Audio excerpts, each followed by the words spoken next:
Hey there! This is my philosophy on DJing. This is also my first video essay ever, so bear with me. I know sometimes video essays can be kind of or excruciatingly cringy, so I'll do my best to get straight to the point and not circle jerk the opinions in my head, lubricating my ideas with a little bit of dry humor. Maybe I should have rephrased all that. I like to break DJing down into 3 distinct parts: song selection, transitions, and effects. If that's all you needed to hear, cool. See you around, hope I helped. Otherwise, stick around for the details. By the way, this is not a comprehensive guide about the logistics or techniques, but more of a demystification from my experience of what DJing should be all about, and still, I'll be cramming a lot of info. First up, song selection. Good song selection makes most good DJs. Let's say you're starting your set. Pick a song, preferably one that's particularly low energy, like down-tempo genres, usually with the word chill somewhere in the name. As the track plays, think about and cue up the next song. Do you take and already have any requests? Are you playing off a set list? Is there a theme? Ask yourself questions. Use your ears, go with your gut, but also use your head. Be mindful of how you control the energy on the dance floor. Don't alternate though. You don't want to go back and forth with a low energy song, then high, then low, and, well, you get the point.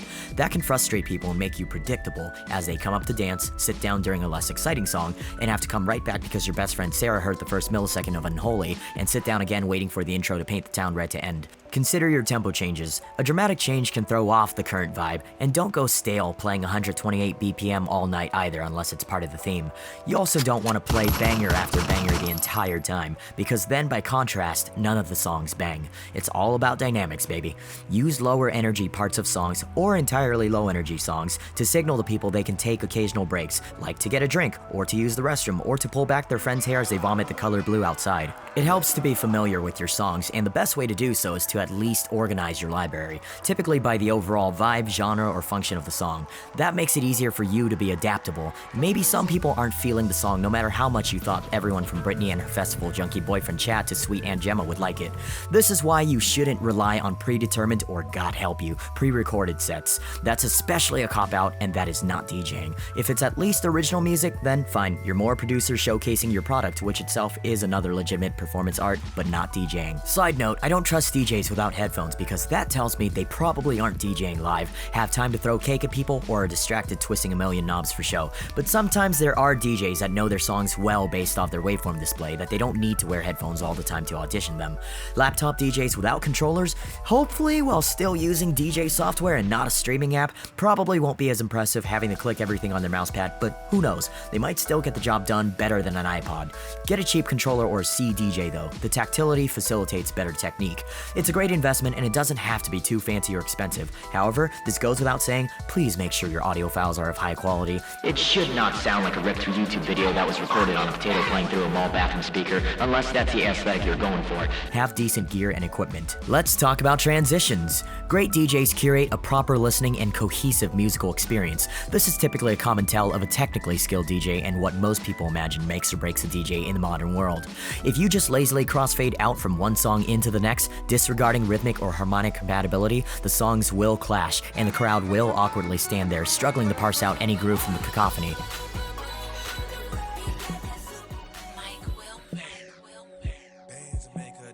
However, it is also just as bad to let a track play all the way out, having an awkward silence instead of awkward noise, and still awkward no dancing people on the floor. You may as well just put up a playlist on shuffle off an app on your phone and call it a day. Again, not DJing. This reinforces the DJ's only press play stereotype. Your job is to keep people dancing, and you do that by gluing the music together. 2 important things that make a clean transition are beat matching and mixing in phrase. Beat matching involves matching the BPM, or at least having compatible rhythms, we'll touch on that a little bit later, and aligning the 2 tracks and their beats, hence the term beat matching. Now there's a debate on whether using the sync feature found on modern decks is considered cheating. Is it cheating to buy a steak at the store versus having to shoot bow and arrow at a deer in the woods?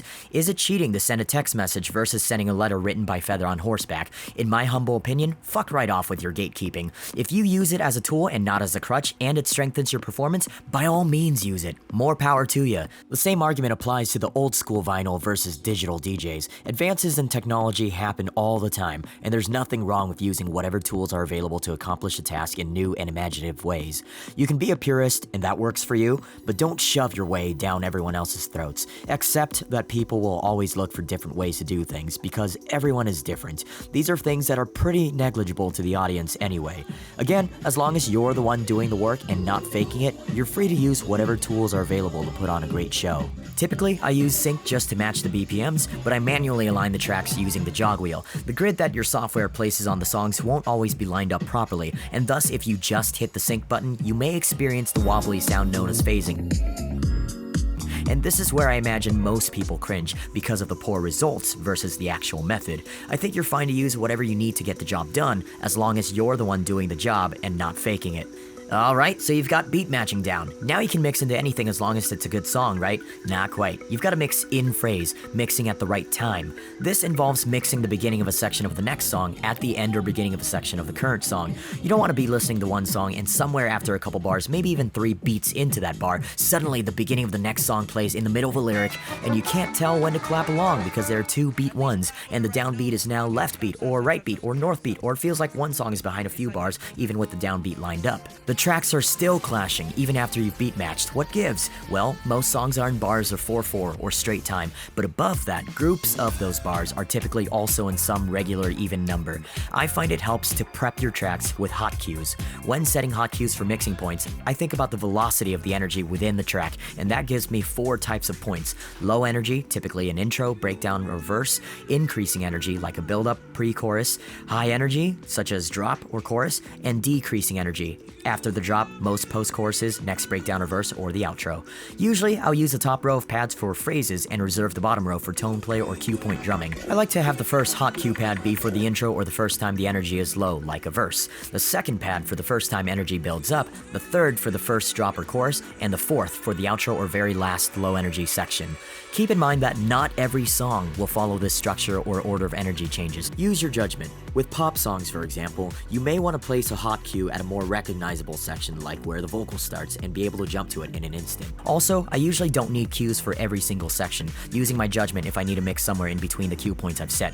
The first 3 are places to mix in a song, and the fourth is the last place to mix out a song. Usually, you can mix out at any of the middle sections. If people are not enjoying the track as much, for instance, I'll mix in the next track out of the end of the next drop or chorus I get to. Otherwise, if people are grooving to it, let it play longer, maybe even mix out at the outro. Where you start on the next track, like at its intro, build up, or drop, depends on many factors, like whether it sounds good to you or where you want the energy to go. If you want to build hype, for example, you can stack drops one after another, but don't do this too often unless you're the headliner at a dubstep festival where everyone is blitzed out of their minds, because it can get real exhausting to listen to. Again, back to the banger after banger sort of deal, tension and a release, dynamics, baby. You're their energy tour guide. It's all about pacing. Another way to transition is to mix in a breakdown at the end of a drop to add suspense and anticipation for what's to come. However, sometimes you don't need to mix perfectly in phrase, and the moment will warrant a more abrupt change, which might be more effective, pun related to the next main idea not intended, and that may serve the mix better. Maybe you want to vinyl stop a track, or loop a specific word, who knows. These are guidelines, not strict laws, and I want you to find your own way to do things. Just like with music theory or other forms of art and their conventions, you learn the rules so you can bend them with intention and purpose. With that said, let's move on to effects. Professional DJs know how to embellish and enhance the experience using effects tastefully. Keep it simple, use what's needed, and commit to it. Don't go overboard and don't overdo it. You don't need to go crazy with 10 different effects to wow the audience. You're not here to show off. Well, kind of. You're here to entertain your audience. How well you do that will speak for itself. Nobody cares about your flanger if you play Cotton Eye Joe clearing the dance floor, wondering about the crowd. Where did they come from and where did they go? It's important to actively listen and ask yourself, what is going to complement the mix? Do you need to reverb out of the current song? Are you swapping instrumental stems? Are you going to loop the last lyric over the next song? Does the noise CFX sound good here? Am I keeping the beat but removing the music and vocals because it sounds too harmonically dissonant with the other song?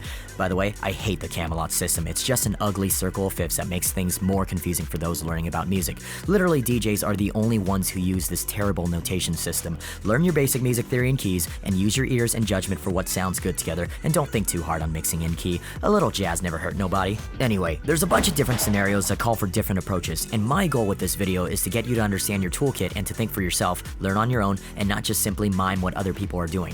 This is where you need to be present in the moment.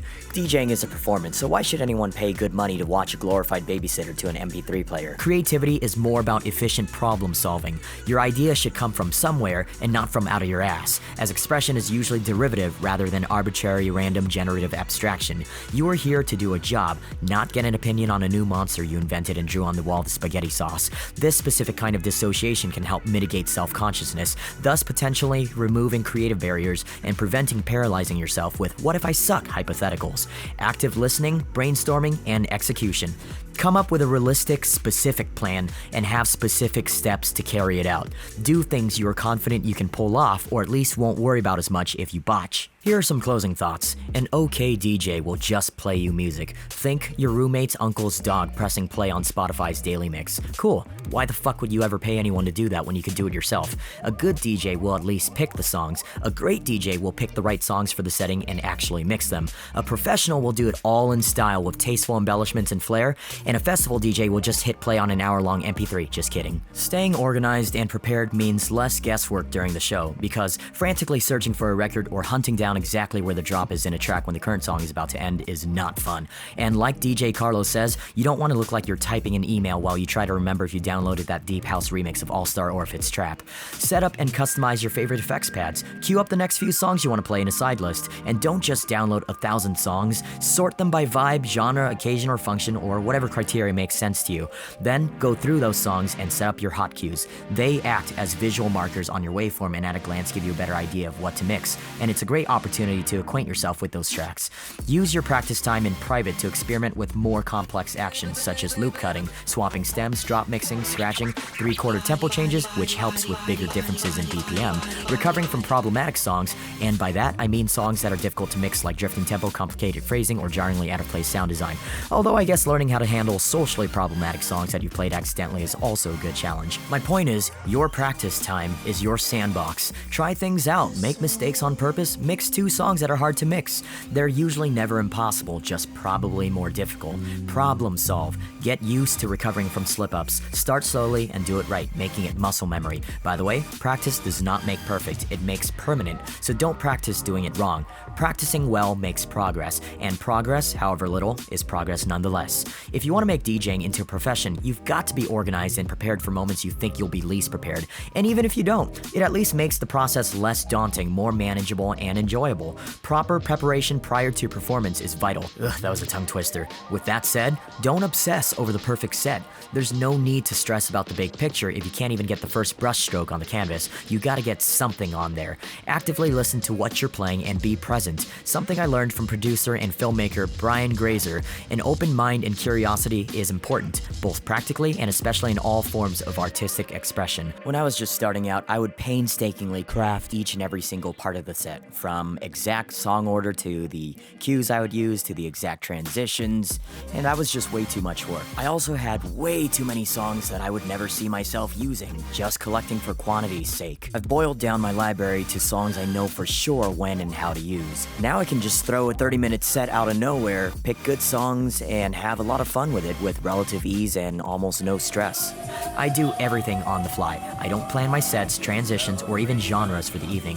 Why stifle your creativity saying to yourself, well, I can't mix this song because that'll change the set I planned last night? Have a general idea about what you're doing, and then as you're improvising, you can be a little more deliberate. Be specific about everything else, but not the exact path that your set should take. Sculpt your way down from general ideas, whittling away into the finer details as you go, and accommodate those ideas. Decide on a song, think about what to cue up next, then how to mix it in, and do it again. Go with your gut and audience response about song selection. Don't force a set list that isn't working, because whatever you think is the perfect set list is not everyone else's perfect set list. Fuck trying to come up with a perfect show. Be you, because you are perfect. Depending on your gig, people may not have come for you, but do the best that you can, and you will be the reason people come back. You are communicating to your audience via music. Ultimately, you're sharing your love of and your relationship with music. You are here to introduce your taste and show people what they're missing out on. You are building a relationship with your audience as well, so be conscious of your song selection. Familiar songs can build credibility and trust, and new songs can make new experiences. Not everyone will enjoy that really smooth Liquid D&B remix of Fairy Fountain that you found off SoundCloud, at least not without a little convincing. Okay, I believe you. It's like you're slowly introducing all the quirky things your significant other does, and you're hoping your homie doesn't immediately get the creeps from them and tells you you've got bad taste in partners. Don't be afraid to pepper in a deep track every now and then in between your favorite remixes of popular hits. Some spice is nice, and if you mess up a transition, it's okay. Don't panic. You could just backspin and echo away, start up the next track, or, in the words of Adam Neely, repetition legitimizes. Do it again. If you do it again. People will think the first time was on purpose. Get used to improvising, to recovering, and to having to solve problems as they come up. Everything I've talked about here is based on my own personal experiences that I've picked up from my gigs, and from watching other great DJs such as Carlo Attendido and the folks at Crossfader. Great resources you can find here along YouTube, along many others. A lot of what I've discussed is high level and very methodical conceptualization, so if you're looking to zoom in and focus on more specific techniques, I recommend checking out their channels. Listen, I'm a nobody. Take everything I'm saying with a grain of salt. I was a mobile KJ for a few years, and a year ago from the time of this video, literally someone I've never met messaged me asking if I could DJ at their newish restaurant. I said sure. I had no idea what the hell DJs did, so I watched tutorials, studied the shit out of it online, downloaded Virtual DJ, mouse clicked my way through the first day with decent songs, and as soon as they asked me to come back every week, I bought myself a DDJ 200 and learned to be creative with it. I didn't have the luxury of having already practiced in my bedroom or at a friend's house party eagerly yearning for my first DJ gig. Now I'm a working resident DJ charging my worth at the local bars. They keep calling me back, and my nights are the busiest of the week there, so I think I'm doing something right. I literally took everything I've said from a YouTube comment I made and decided to turn it into an outline, then a script, then a video. And if you watch this far, you can't take back that you watched a nobody's video on DJing, which I find to be one of the most egocentric industries in existence so far. But hey, thanks for redistributing some of that attention wealth that big media has hoarded. Let's all support quality content regardless of popularity. Not that I'm claiming my video is really quality content, by the way, so much as something I just want to do. And screw all the lazy, manufactured, low-quality algorithm-feeding shitposting, something of which TikTok excels at and that I'm slightly guilty of with my animal shorts. But come on, animals are cute as shit. I thought that maybe the way I digested this topic would help and encourage other newcomers and people like me to learn more about the craft that is good DJing. A lot of the philosophies I expressed I applied while making this video. Start by doing something, then refine and do better. The DJing environment can sometimes seem like a toxic and discouraging and often cliquey popularity contest, making DJing appear like unattainable, indecipherable techno-babble magic to the common layperson. But it's the same way with most art forms and skill-based communities in general. Nobody starts out a pro. You gotta get over the fear of learning it, and failure is a huge part of learning. Art is sacred, and if you copy my art and profit off it, I'm screwed, right? But today, the landscape of art is a lot more homogenous and more forgiving to those who aren't in positions of power or influence or access to MI, manufactured intelligence. Makes more sense in calling it artificial intelligence because it's still very real. That's right, I'm gonna make MI a thing and it'll catch on, just you watch. These days, it's much easier to benefit than to suffer from participating. We're all imprisoned just the same, but at least we can pick how to spend our time in ourselves. The most important part of getting good at DJing, or anything in life for that matter, is to have fun, be respectful, and open-minded and curious during the learning process. Thanks for putting up with this video that was a mix of facetiously sarcastic yet somehow encouraging lecturing and hopefully useful advice. Now get your decks, fire up your DJ software, and go do something good for yourself.